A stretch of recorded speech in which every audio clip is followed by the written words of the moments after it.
right, you mugs. You've been disturbing the peace down at the Utica Club. Throw the book at him, Sudsy. You've been telling how Utica Club brews from the harvest. Real grains and no syrups. Yep. Select it themselves, they do. And, you've been singing and dancing about natural bubbles. That's me, honey. Wanna say a little? You're on duty, Suds. Yes, old man Stein, you've been harping on the extra aging that goes into Utica Club. Right, Sonny. For months. You see, you've been telling about the little bit of rice that's put in the beer to make it light. That's right. Not much of a case here, Schultz. Case? Hit it, kids. Drink it by the bottle, drink it by the can. It's best to buy it by the case. I'm beginning to see your side, Schultz. We still let nature make the beer because that's the way you like it. Been coming down for a long time. Change is coming down on me. Can't seem to carry them all now. Been wishing there was someone else I could be. Hey now, who really cares? I want somebody listen. Let me say what's been on my mind. Can I bring it out to you? I need someone to talk to, and no one else will spare me the time. Hey everyone, so I wanted to not even resurrect, but just put something into the series I started at the dawn of this channel, Seeking a Thread. ABCs of Psych, the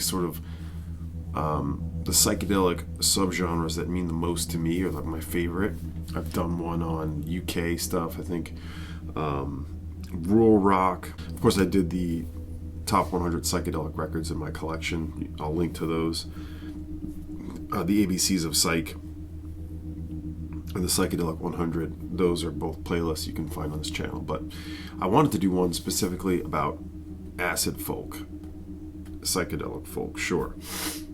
And these are, I thought it was going to be like a gimme 10. There's actually 11 records here, or 12. These are like mainly originals, but not all, because a couple are just impossible to find in their original form. But these are ones that are like, you know, they're not the best, but for me, they're like, these are like go-to acid folk records. I'm trying to play some music that's a little more off the grid and not copyrighted. So we have here, I don't know if this is going to come through as a copyright, but Jackie O Motherfucker, that we're listening to the second disc. This is the first disc. I got it in plain generic sleeves, which is what it originally came in, but I believe it had like a stamp on it. There might have been like a paper insert. This was cheap, didn't have any of that, just the records, which is mainly what the original was anyway.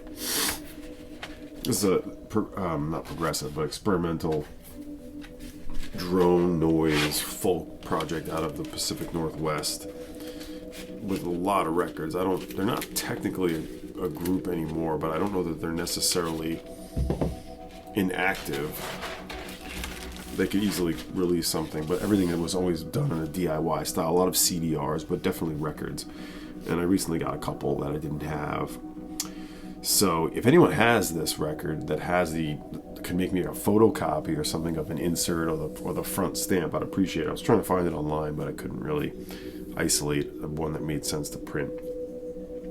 This is called the Magick Fire Music. I have this as a combo 2 CD with Wow and the Magick Fire Music. And it's originally on Ecstatic Peace in the year 2000. So we're listening to the last side of it, of the 2 LP set. So Jackie O Motherfucker, the Magick Fire Music. So let's get into this little list I made. Here's an artist I don't think gets much attention. He's probably been brought up a few times, but really interesting story out of Minnesota, I believe it is. Michael Yonkers. This is probably one of my favorite records of his. Goodby Sunball. This is certainly in the Syd Barrett solo mold, but almost even more deranged. There's a few really crazy moments on this where he plays with tape effects and he slows down his voice, and pretty wild. Now, this guy had an accident, a forklift accident, and he got a really big Sunball, a really big settlement out of it, and he home recorded a lot of his own music in the 70s and was able to privately press a lot of them. So you can get a lot of this guy's stuff, like sealed originals. They're not dirt cheap. They might cost you about $25, $30. That's what this cost me. This is from 1974, Goodbye Sunball. A lot of the records have a similar cover. He looks kind of like a square, but he's not a square. I like that this includes the original sort of like backward type sticker. Every Yonkers album is an artistic expression unique to itself. Please remember, a war needle can permanently destroy the sound and records permanent skips on the very first playing of any record. Your needle should be replaced at least once a year. Thank you much. I like that he was talking about that in 1974. As if this is like an audiophile record. It is not. Every night the sun goes goodbye, Sunball, goodbye. All composed, played, engineered, produced, all of it by Michael Yonkers. Really cool. Really gets pretty out there. Psychedelic folk, very trippy. A lot of songs on this too. But weirdly, there's 9 songs on the first side and 5 on the second. But this is the second album on Michael Yonkers' imprint. So like there are reissues of these records, which is kind of funny because the originals are pretty easy to get. He must have made a lot and probably has leaked some out himself. There's a few that are harder to get. I have a couple. And of course the Michael Yonkers Micro Miniature Love Band, that's a great one that Sub Pop reissued, as well as Disteel. Those are archival reissues of that. So anyway, perhaps more to come with Michael Yonkers. Here's one I know Norman Maslov has talked about. Dino Valente, Quicksilver Messenger Service, and out of the San Francisco scene. This is his psychedelic folk record. This is self-titled. Cool cover, close-up shot of him. And it's all this very sort of Donovan-esque, like but drenched in reverb and echo. This is a white label promo of this one, mono, as the Epic label would do from time to time. Definitely this record was not a success. But he was really going for that sort of hippie West Coast vibe. Yeah, the Laurel Canyon thing. But I find this one to be great. I think not everyone loves it. I enjoy the hell out of it. Very atmospheric, very vibey. And some cool songs too. But very much like just him. It may be played completely by him, but produced by Bob Johnston, interestingly enough. Big producer at the time. Yeah, I'll have to get back to you on that, if there's anyone else playing on this. No one else is credited, but it sounds like it's all him. So, very cool one. I believe the year on this is 69, 70, based on the fact that there's no year on the back. So, Dino Valente, most notable for writing that song. I'll insert it right here. Here's one that I'll probably never see an original of. So this reissue I'll never sell, because this album is probably in the top 20, 30 records favorite of any genre. Mark Fry's Dreaming with Alice. This is the Sunbeam reissue, maybe the first reissue. It's been reissued other times. There's a nice booklet about this one. Was Now Again did a version of this? I forget. This is an English songwriter who made this record at the age of like 19, but he made it in Italy. I don't remember the exact story. I talk about it in the Psychedelic Rundown, the top 100. This one is definitely in there. One of the most beautiful examples of Psych-Folk, but done in a way of like a song cycle, where he brings in this Dreaming with Alice theme that circulates throughout the entire record. But there's some songs with big arrangements and big sort of almost blowouts, sort of like long-winded jams that are really good. Yeah, this is also from the early 70s. I believe it was 71. This is exceptionally rare. Actually, I think it was released on RCA Italy. Exceptionally rare one. Oh, this is my favorite track, by the way, on this Jackie O Motherfucker, Black Squirrels. So you should all know this one. If you don't have this one, pick up one of the reissues of this. I think the copy was in Den Bosch, Jonas, right? This would be one if I saw, I'd be like, I cannot let this one out of my hands. Just exceptional Psych-Folk. I did a whole video on this band, and I'll link to them again, and it's two songwriters, essentially. John Ferdinando and Peter Howell, who are going to be in the BBC Radiophonic Workshop. This is Ithaca, one of their projects. Yes, that's where I live, Ithaca, but this is the Ithaca God. There they are in the middle there, or in the credit. This is one of those records, like it was like a demo record, where there was only 99 copies made in the UK for tax reasons. So this, as well as the Agincourt record, the other one they did, that's their other band, their bands. These are really songwriting demo albums that they were trying to send to publishers and labels to get signed or to get a publishing deal. But they're just beautiful lo-fi, homespun, breezy, excellent songs, tons of beautiful instrumentation on these. There's a Game for All Who Know from 1972. Yeah, you'll never see this. And so this reissue is even a little bit tough to get. I think there's another... No, I think there's some unofficial pressings that have come out recently that make it a little easier. This is the Acme. Acme. I did a video on this too. I'll link to that below. Stunning. Yeah, just whimsical. Bell and Sebastian-esque, by the way. Obviously many years before, 25 years before, but... beautiful songwriters, great voices, just special music. Sandy Bull, this is a little more on the sort of Eastern, primitive American music. But Sandy Bull had some amazing records. This is my favorite, if not this one, E Pluribus, Demolition Derby. I remember first finding out about him from this record store in Brooklyn called Eat Records. They had this Fantasias label, Fantasias record that I really was all about. I remember the guy there.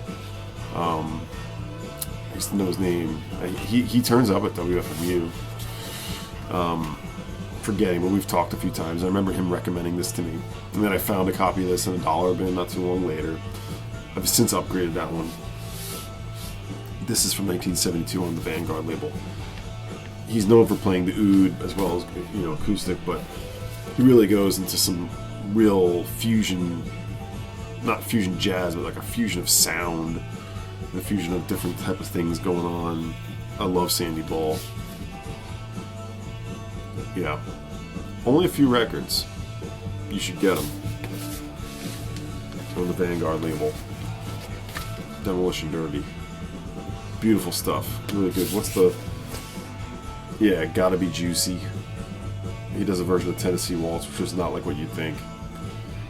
And there's a song called Cheeseburger that's 2 seconds long, whatever that is. Alright, I talked about this in my last video. The Brazda brothers, of course, out of Canada, but from Scandinavia. Or Czechoslovakia, sorry. Just a wonderful, bizarre, really cool songs. Good jammy bits. A little Dead-like, sure. But some beautiful synthesizer-esque, but actually an accordion called the Quarterbox. This is the one I just talked about, so we won't get too far into this one. Beautiful folk rock psychedelic. Yes, the Madcap Laughs is a linchpin or a must in this genre. Syd Barrett's first album with members of Pink Floyd helping. I don't have, this is a UK pressing. It's not the very first, as you'll know when you see the label. But it is a UK pressing. I forget what year this is. I mean, it's originally from 1970. It's probably a couple years later. As you'll notice, there is an EMI box on there, which dates it later. If there's no EMI box, it's earlier. But the Madcap Laughs, just Syd being Syd in the studio, and being sort of reined in when needed. Produced by Gilmore and Waters. They were trying to help keep him relevant while the Pink Floyd was still going, and Syd was, becoming not reliable. They were doing their due diligence to keep him relevant. And these are special records. Thank God we have them. It's just, so of its time, so of an era. Like it wouldn't have sounded like it wouldn't have sounded the same if it was made, you know, a year later, obviously, or a year before. Syd was in a very specific place at this time. An awesome cover image. Madcap Laughs from 1970. Just one of those records I heard when I first heard this. I was like, this guy's my guy. So, really a fan of that. All right, the Madcap Laughs, of course, a classic. Here's another classic, also been reissued many times, and it's definitely one of the most famous, most revered woman-fronted psychedelic folk record. We're talking about Linda Perhacs. I had 2 different reissues of this. I got this from Chris at Hudson Valley Vinyl when his store opened, basically, when the store was brand new. And he got a copy of this in and knew, I forget how I knew he had it, but we were talking and he said he had it and then gave me a fair price on Kapp Records, 1970. There's a lot of stuff on Discogs about, it's got that original Kapp in it if you care, about how this was, even Linda apparently did not like how this came out, the original pressing. I think it sounds beautiful. I haven't actually listened to this. You know, I'm talking about it right now, but I haven't listened to it recently, so I'm going to play this one again. But it came on these Kapp labels mainly. It also came on the Black Kapp label, which is what the previous label was when they were transitioning to this. But from what I understand, they're both first pressings. Like, this isn't a reissue. They just used 2 different labels on the same pressing run. So, but what we have here is just, yes, it's got a Joni Mitchell vibe, a very mystical, ethereal vibe to it. Just incredible, almost jaw-droppingly beautiful arrangements and vocals to this. You know, the title track is certainly amazing, is a mind blower when you first hear that. But the whole thing is just, you can get lost in this and really vibe out in a beautiful way. I guess from what I remember the story, I think she was a dental hygienist, or she was working in a dentist's office, and a producer was there, and somehow she sort of must have been Leonard Rosenman, because it says produced by that guy. But she connected the dots and sort of was able to sort of garner a contract. He got him to hear her music. Arrangements were by Steve Cohn, Leonard Rosenman, and Linda Perhacs. Perhacs does all the vocals, guitar, electronic effects. Yes, there's that on there. Rosenman, he was a musician too. It looks like he was doing some effects. Cohn was doing lead guitar. I'm trying to see if there's any other names on here that we know. No, there's a bunch of people on here though. Chimacum Rain is another beautiful one. Morning, what is that one again? Morning Blower? Morning Colors. Beautiful album, Parallelograms. Linda Perhacs. This is when I got this. I was like, yeah, this is a big one. This is a big one for me. Stunner. That Black Label one is pretty rare, but like I said, it sounds, from what someone was saying on Discogs, sounds identical to this one and the same pressing run. So don't go crazy. And the black one, if you see it, has a much higher price tag, but probably not worth it. It's just rarer, just from a label perspective. It's the same damn thing. Here's a UK original pressing of, this one gets a little more progressive, but pretty stunner. Look at this cover, Tea and Symphony. What's this called again? Yeah, it's an asylum for the musically insane. Man, I got this as a good price from someone in the US who was clearly just needing to generate some cash, which, yeah, I can relate to. But this Stunner on the Harvest label. Now this one you'll see. Another example of the Harvest label. I did have another record, I believe. This one, like I said, gets a little more progressive, a little more sort of jazz rock, but definitely this is still mostly a progressive folk record. A little like the Heron albums, or Incredible String Band. And like the Synesthesia as well. But here's the Harvest UK label without the box, EMI box. So I don't know offhand if this also had an EMI box pressing, but this is from 1869. Original English pressing of this Tea and Symphony. With, there's a lot to look at in this cover.